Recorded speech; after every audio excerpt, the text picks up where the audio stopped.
One of the most important decisions you need to make for your wedding day is picking a wedding photographer. But wow, it's overwhelming.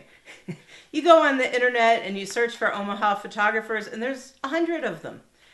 You go to a wedding show and there's 20 or 30 photographers showing their work. How do you go about narrowing it down? Well, there's a couple of really good steps you can take.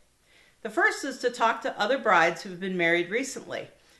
Find out if they like their photographer, see the photographer's work, their finished album, and ask the bride any pros or cons or recommendations they have about their wedding photos.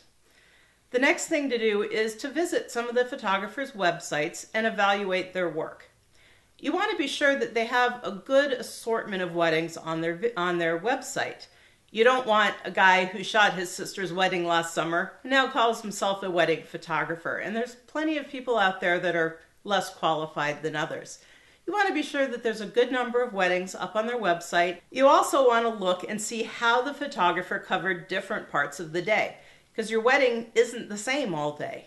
You want to look at how they covered the ceremony, how they covered the reception, how they covered what you do between the ceremony and reception, whether you go to a park or to a bar or whatever you might choose to do.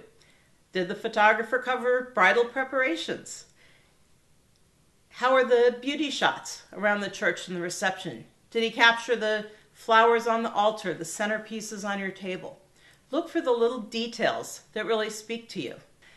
Once you've looked at a few websites, and look at as many as it takes to really find something that you like, you'll be able to narrow it down to maybe 5 or 6 photographers you'd like to meet in person and see their work.